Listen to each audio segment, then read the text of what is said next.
Olá, começa agora mais um X da Questão, o seu programa de informação, reflexão e debate de ideias. E o nosso assunto de hoje é novamente a dengue.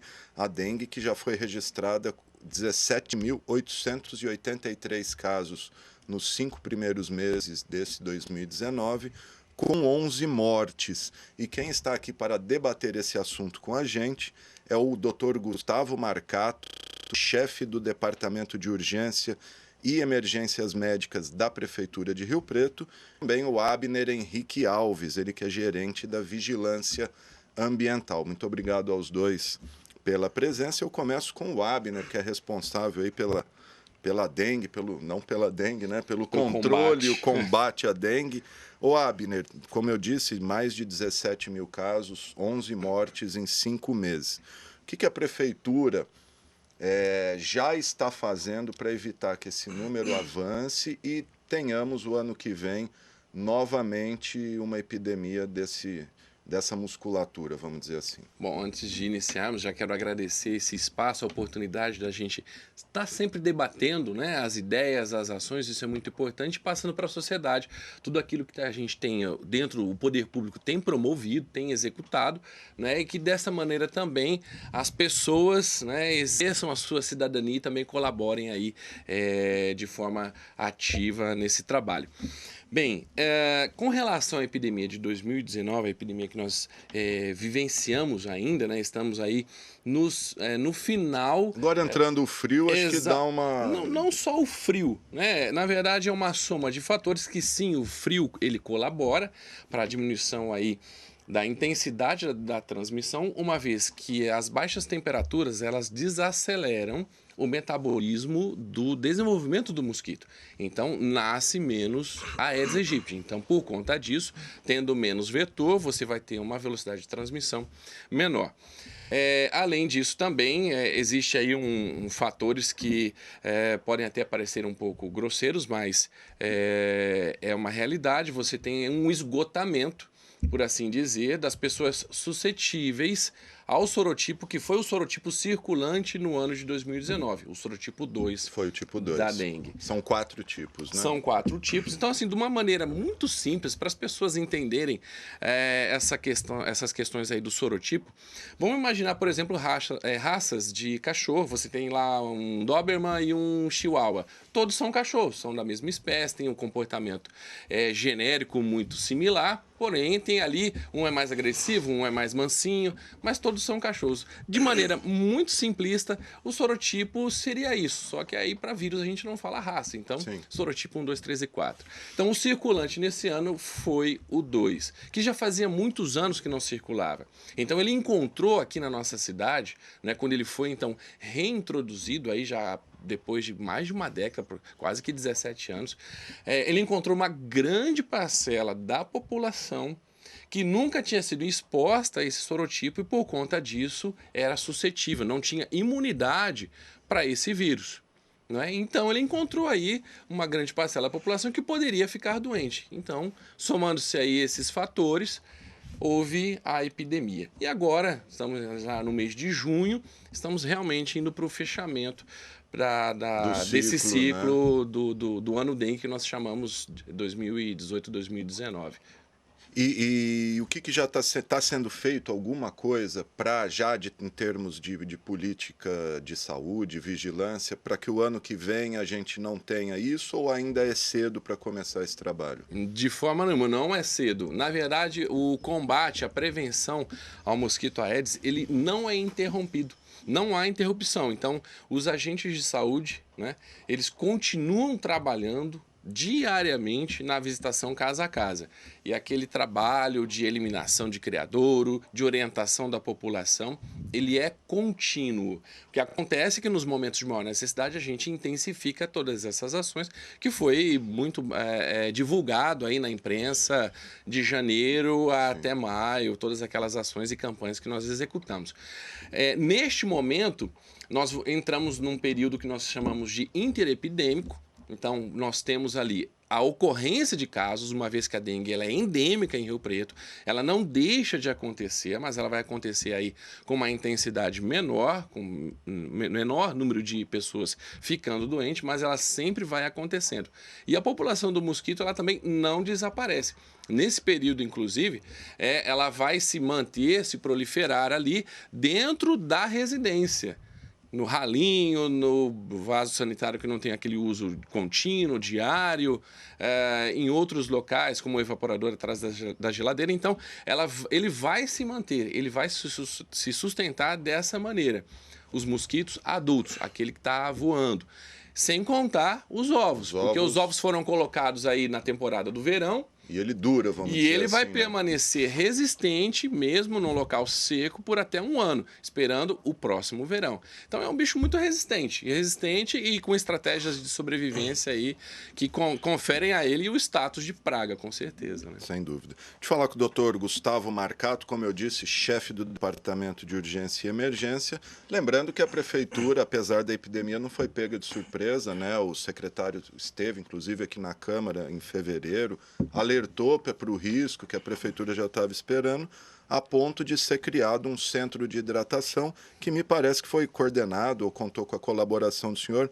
Queria que o senhor falasse um pouco desse trabalho já não de prevenção, mas de atendimento ali das pessoas em situação, vamos dizer, de, não sei se é emergência, mas as pessoas já infectadas em situação grave, doutor.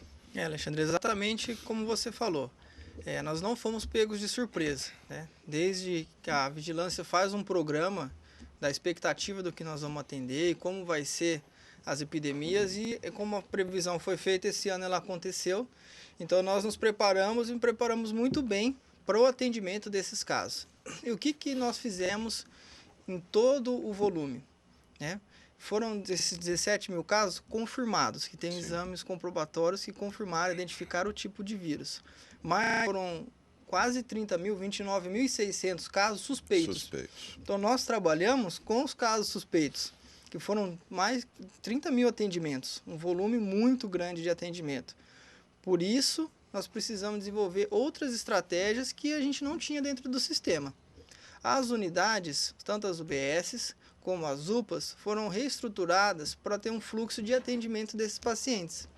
E eles eram atendidos dentro do protocolo do Ministério da Saúde, que classifica cada caso com uma gravidade, em grupos que separam em A, B, C e D, que cada um tem uma conduta específica.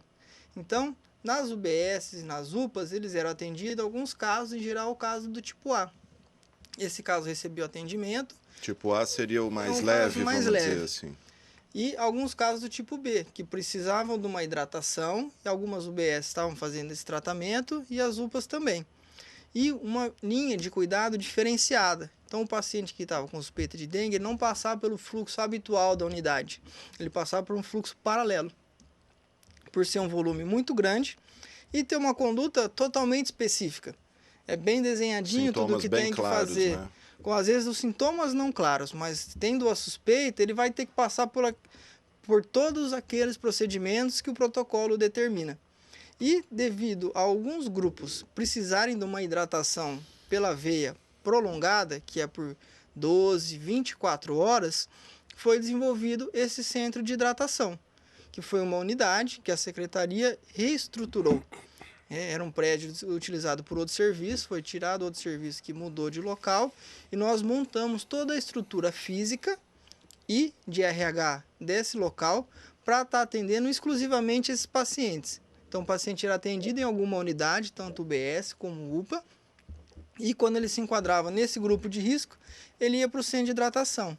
E para lá foi deslocados macas, poltronas, equipamentos de emergência, uma sala de emergência desenvolvida no próprio local, médicos para uma equipe médica, equipe de enfermagem, equipe de nutrição, farmácia, todos os serviços da saúde para estar atendendo os pacientes dentro do centro de hidratação. Por dia, eram atendidos no centro de hidratação cerca de 70 pacientes, um volume muito grande que passavam por lá nas 24 horas do dia, um total de mais de 6 mil casos que foram atendidos dentro dessa 6.000 unidade. pessoas atendidas. Sendo que eles têm um atendimento prolongado. Sim. Precisava fazer exame de sangue, foi Eram quantos disponibilizado. leitos? Foram diversas etapas, em média 50 leitos que recebiam os pacientes para fazer esse tratamento. E é característico do grupo de risco ele voltar. Então, alguns grupos da dengue são atendidos diariamente por 2, 4, 6, até 8 vezes, porque o protocolo pede isso. Né? Então, os pacientes voltavam para lá e o que nós tínhamos de retorno era muito bom, porque eles ficavam muito satisfeitos com o atendimento prestado. E foi uma estratégia excelente desenvolvida aqui. Já foi desativado, né? Foi desativado e reestruturado outras 2 unidades para receber esse fluxo que ainda permanece. Ô, doutor, 11 mortes. Por quê? Quais os motivos dessas mortes? É pura e simplesmente pela dengue ou são pacientes que já tinham algum outro problema e a dengue agravou? Essa pergunta é excelente, Alexandre. Muito bom a gente fazer esse tipo de esclarecimento. Porque quando a gente fala em morte por dengue, nós não conseguimos comparar um ano com outro. Nem uma epidemia de um lugar com uma epidemia de outro lugar. Por quê? Os casos são analisados individualmente. Quando a gente fala no macroscópio da epidemia, o número e tudo, pode comparar. Mas quando a gente vai analisar casos pontuais, principalmente esses mais graves, que são a minoria dos casos, felizmente, nós temos que ver caso a caso. E a nossa população aqui em Rio Preto tem algumas características muito peculiares. Primeiro que foram 30 mil casos. Então, o número de morte, nenhuma morte, ela é levada sem consideração. Todos os casos são familiares de alguém que nós que vivemos na saúde sofremos iguais às famílias dessas pessoas. Apesar de às vezes não parecer transportar essa informação, mas cada caso desse de perda para nós é uma perda também, muito importante, que é isso que marca a nossa vida. E o que acontece com a nossa população? Nós temos uma população que está ficando cada vez mais idosa, né? Uma população mais velha, uma população que vem para um centro de saúde. Rio Preto é a cidade que mais tem médico por habitante do Brasil. Então recebe um turismo de saúde muito grande. Pessoas migram para a cidade para fazer tratamento. Porque aqui o sistema de saúde público oferece muito além do que outros lugares. Quem conhece outros serviços sabe que o que nós oferecemos aqui não existe em outro lugar. E além do serviço privado, que muita gente vinha para o serviço privado e perdeu. Então essas são características. Outras características que nós já vivemos várias epidemias aqui. Então teve alguns pacientes que estavam pegando a terceira dengue, que como o Abner falou, eles têm vários sorotipos e sempre o segundo é pior que o primeiro. Então nós tínhamos um vírus com uma virulência um pouco maior, uma população, alguma parte imune a esse, a outra mais suscetível, porque já teve um outro tipo, né? E com comorbidades. Então, em geral, acontece uma dengue grave num jovem, pode acontecer, que são casos esporádicos, mas desses nossos casos que nós tivemos no município, já eram casos que tinham outros fatores que foram agravando por causa da dengue. Nós tivemos na epidemia 2 anos atrás, casos de falecimento de pessoas de 40 anos que eram saudáveis. Esse ano nós tivemos pessoas mais velhas, em geral, dengue grave mesmo, esses 11 casos. Que nós conseguimos computar e infelizmente eles não conseguiram resistir por diversos fatores, ou por causa da virulência do vírus, ou por causa das comorbidades, sendo que todos esses casos eles foram atendidos, medicados, estavam dentro de acompanhamento. O que nos conforta um pouco, que se for um pouco, é que nós não tivemos nenhum caso que faleceu ou que teve uma evolução desfavorável sem atendimento ou sem o cuidado necessário. E todos esses casos foram revisados, investigados, é aberto um processo apuratório para ver se em algum momento algo mais poderia ter sido feito. E a morte por dengue ela é causada por qual motivo? Que órgão ou que sistema que ela afeta, que a pessoa fica naquele estado? Essa pergunta, Alexandre, não tem resposta. Por quê? Ela pode acontecer por diversos motivos. A dengue, antigamente, a dengue grave, era chamada de dengue hemorrágica, né, que é o termo que é aceito ainda pelo senso comum. Popularmente conhecido. Tecnicamente, ele não existe mais. A gente chama agora de dengue grave, que é quando nós temos a dengue com sinais de comprometimento dos órgãos, que pode ser o rim, pode ser o pulmão, pode ser o coração, pode ser o cérebro, depende de cada caso. E ela acontece, em linhas gerais, por duas coisas, ou por sangramento, por isso que ela chamava hemorrágica, ou por perda de líquido de dentro do organismo, em que a pessoa fica como se ela tivesse com uma infecção grave por bactéria ou com um acidente grave que ela perde muito sangue. Então, para explicar de uma maneira genérica, seria mais ou menos desse jeito. Nesses casos, a maioria foi por causa das outras doenças que as pessoas possuem. Principalmente no fígado e no rim, parece, que é o que agrava. Fígado, né, rim mais, e né? coração também. Antes de eu voltar para o Abner, é correta aquela afirmação, aquele pensamento que se a pessoa pega um tipo, desse tipo ela está imune? Em geral, isso acontece. Ela está imune. Então vamos Ela dizer, desenvolve... se ela te pegar os 4, ela está imune à dengue. Se ela sobreviver a É muito a bom. O comentário tipos... final foi esse, porque assim, cada um é pior que o outro. Sim. E por que nós temos essa preocupação com o tipo de vírus, né? Com o sorotipo? Exatamente por isso. Que nós prevemos uma epidemia de maior gravidade. Nós estávamos em discussão que a gente teria o outro sorotipo, não é, Abner? Exatamente. Felizmente, não veio, porque seria pior. Porque a gente sabe que ele tem uma virulência muito maior. Então, mas nós já tivemos do outro. Então, Entendi. talvez na próxima nós já temos que ficar mais preparados para esse tipo. Ô, Abner, dá para culpar alguém pela epidemia, a população, o poder público, enfim, tem um culpado? Não existe um culpado. Na verdade, nós temos aí um conjunto. Então, você tem o poder público que tem a obrigação, o dever de executar as suas ações de prevenção e controle. Fato. Você tem a população que também tem o seu dever, a sua obrigação de, enquanto cidadão, colaborar com todas essas ações, minimamente mantendo o seu espaço de convivência, que seria a sua casa e o seu ambiente de trabalho, de forma que não favoreça a proliferação do Aedes. E você tem a doença em si, que até o momento segue aí firme e forte, as pesquisas estão avançando com relação ao desenvolvimento de combate ao próprio vírus, né, porque até então, nesses 30 anos de combate à doença, à dengue, nós estamos combatendo apenas o vetor, o mosquito, e essa é a maneira mais difícil de se combater uma doença, porque nós estamos combatendo um inseto. E esse inseto ele tem a sua estratégia de sobrevivência e de sustentação e de permanência da espécie, que lhe confere uma vantagem enorme com relação a todas as ações que são executadas. Caso contrário, nesses 30 anos ele já teria sido erradicado. Não é? E não é tão simples assim de falar, vamos erradicar o Aedes. Não é tão simples assim. Totalmente urbanizado, adaptado. O bicho está urbanizado.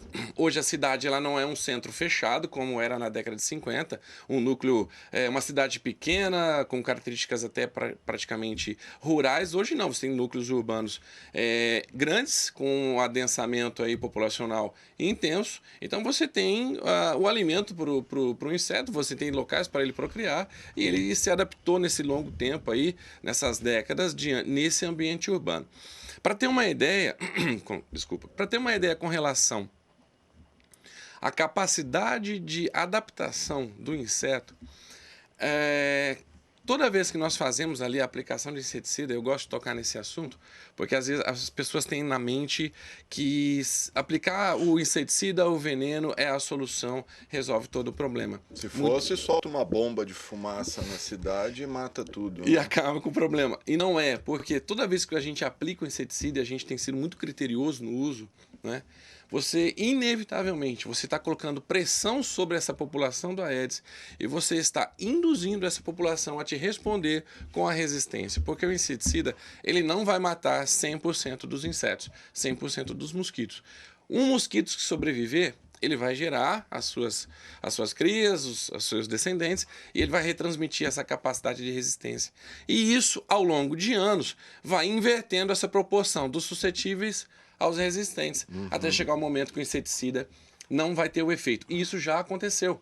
Tanto é que nessa epidemia aqui de 2019, no estado de São Paulo, né, com ali o desabastecimento do Malathion, que é o inseticida que é utilizado na nebulização, né, nesses últimos anos, nós não podemos utilizar outro produto, que seria ali a base de piretroides, porque o Aedes aegypti ele é totalmente resistente ao piretroide. Então, não surtiria o efeito de matar o inseto, de trazer o bloqueio que era o objetivo, né?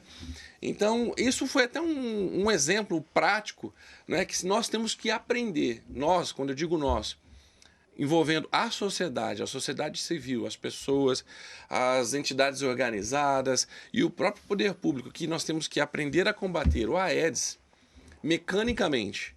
Porque ele não transmite só dengue. Daqui a pouco a vacina da dengue está aí, até mesmo sendo utilizada em larga escala, mas o Aedes ele transmite a chikungunya, o Aedes transmite a zika, e ele tem o potencial de transmitir ainda muitas outras arboviroses. Outra, né? Eu vi uma reportagem aí no Rio, um tal de malaio, exato, um outro vírus. Exato, está começando isso, uma introdução ali, uma detecção.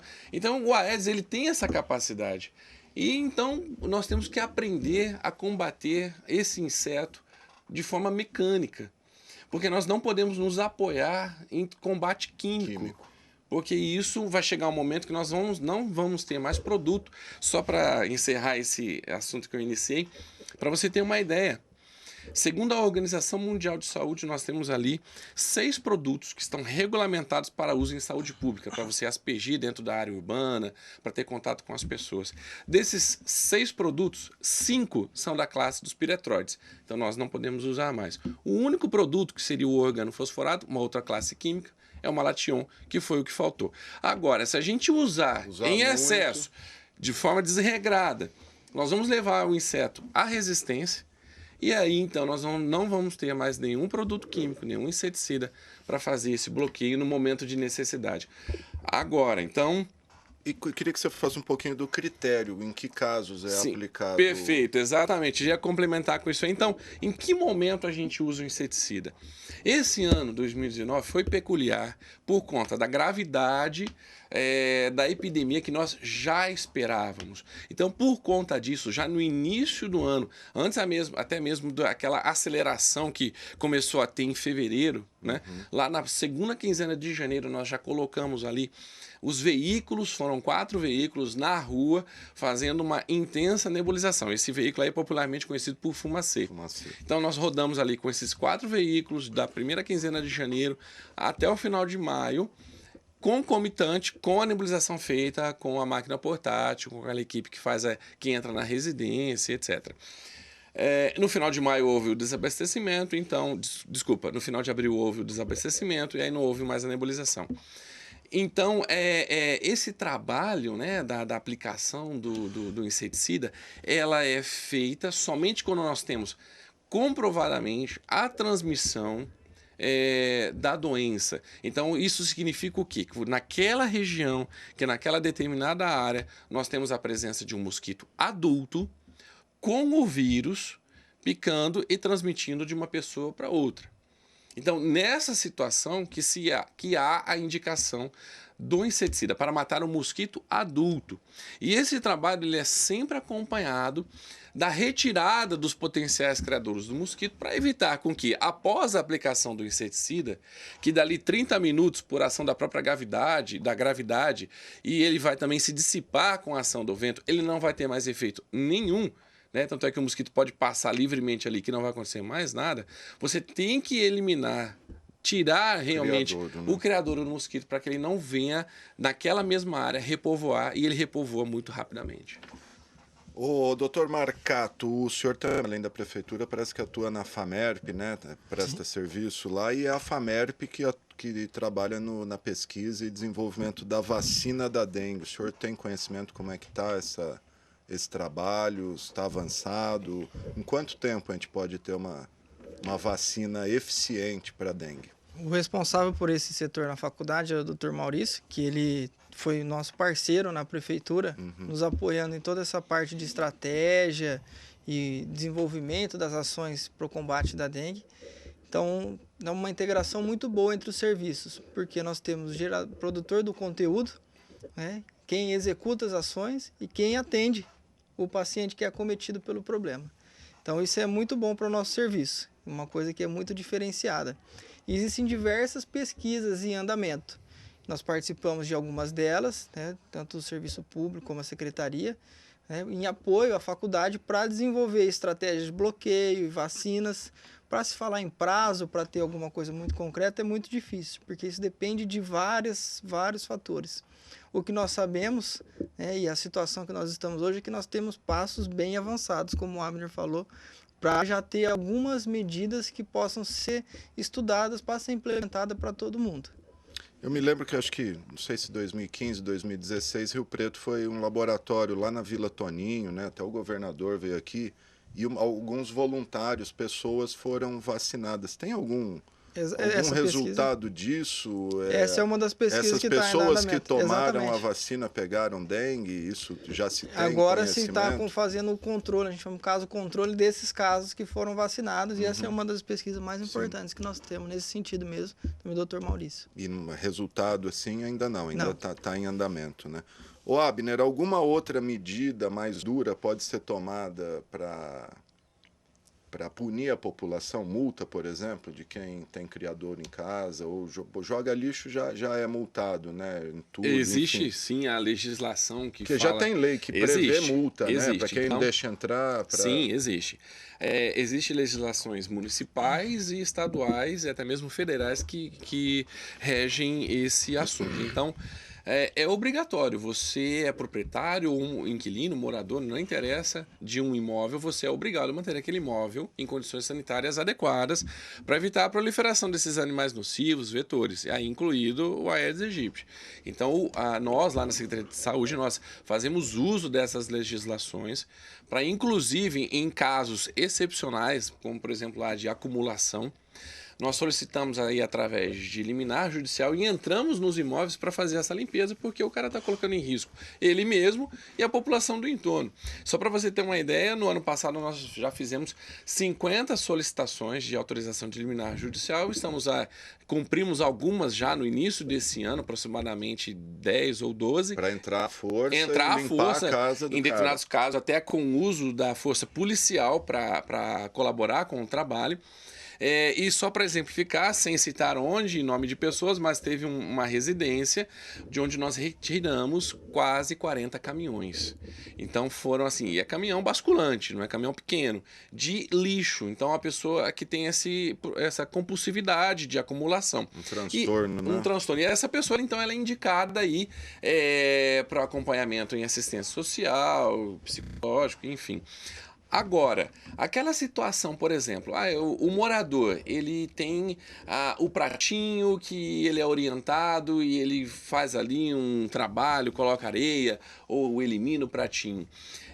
Qual seria a efetividade da gente multar a cidade toda? Eu acredito na educação, eu acredito que as pessoas elas têm que ser informadas, porque o cidadão ele tem que ter a consciência de que ele é um ator, né, e que ele não é simplesmente um espectador de um problema. Na verdade, a cidade ela é nossa, de quem mora aqui, incluído aí todos os funcionários da prefeitura, inclusive quem faz o combate, etc. Então, as pessoas têm que ter essa consciência de que ela não é um espectador de um problema, ela é um ator de ações que ela pode executar. Então eu acredito nisso e nesse sentido, inclusive, nós estamos trabalhando esta semana com crianças, nós estamos dentro da Semana Integrada de Meio Ambiente, estamos lá com uma feira de educação e saúde para evitar todos esses animais nocivos, né? Uma feira que está acontecendo ali no Planetário até a próxima sexta-feira, das 8 às 16 horas, aberta aí para visitação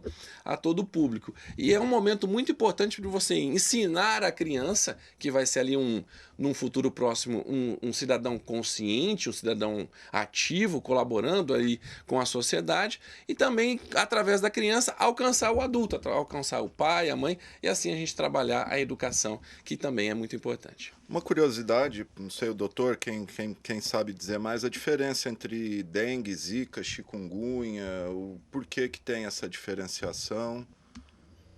Eles são causados, Alexandre, por vírus diferentes. Diferentes.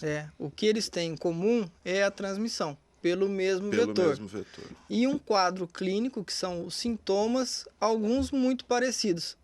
Então, isso no início de introdução da zika e da chikungunya trazia muita confusão quanto ao diagnóstico, porque todos eles tinham características muito específicas.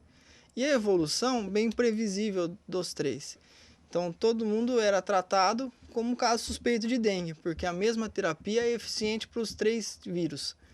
E o que eles têm de comum é o vetor, que é o Aedes aegypti. E como o Abner falou no começo, nós temos que começar a nos preocupar cada vez mais com eles, porque com o desenvolvimento de mecanismo de eliminação do vírus da dengue, o vetor vai transportar outros vírus. Né? Exatamente. Tá certo. Ô Abner, rapidinho que o nosso tempo tá chegando no final, tinha um monte de coisa aqui para falar. A gente tem risco de alguma outra epidemia em Rio Preto? Febre amarela, leishmaniose, toxoplasmose, não sei ao certo. Epidemias? Olha, epidemias de leishmaniose ou toxoplasmose. O que eu te digo é o seguinte, nós temos lá uma equipe da Vigilância Epidemiológica que faz um acompanhamento contínuo, diário, de todas essas doenças aí, uma equipe de vigilância em estreita relação com a assistência, o doutor Gustavo. Então, a leishmaniose, existe casos de cães positivos na cidade, nenhum caso humano registrado não, neste momento. Nem raiva, nem febre amarela, nada. Não, né? nada. Houve sim uma situação ali de alguns macacos que morreram por conta da febre amarela, isso em 2016. E isso é cíclico, né? Essa febre amarela silvestre, ela, de tempos em tempos, de 6 até 8 anos, ela acaba circulando nessa população de macacos aí, né? Mas não houve nenhum risco. Não é o macaco que transmite para o humano a febre amarela. Não porque é as pessoas estavam macaco. matando o macaco. Né? Infelizmente, sim, aconteceu. Não é o macaco. O macaco é uma vítima, né, da febre amarela como os seres humanos. Na verdade, o macaco ele serve como um indicador, né, para nós que está tendo a circulação do vírus ali. Escorpião, Abner, por que a gente está com essa invasão desse aracnídeo, né? Sim. Por que essa invasão? Excelente pergunta. Excelente pergunta. Para ser bem rápido, não existe uma explicação para o fenômeno que o município de Rio Preto está vivenciando. Né? Nós somos a cidade de grande porte, outras cidades de porte não igual de Rio Preto, né? Mas que de repente tem ali alguma diferença de fatores abióticos, como por exemplo o clima, regime de chuvas, temperaturas, não estão enfrentando essa infestação que Rio Preto está enfrentando.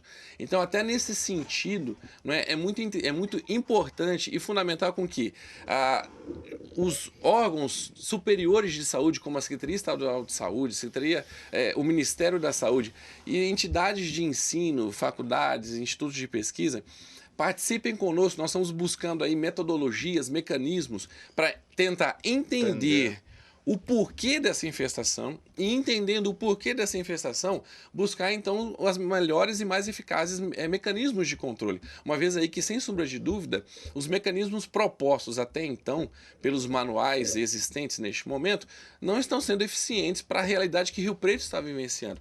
Claro que toda a ação que foi iniciada, isso em 2017, a ação de limpeza pública, inclusive foi emergencial, considerando o ciclo de vida do do escorpião, que são 2 anos.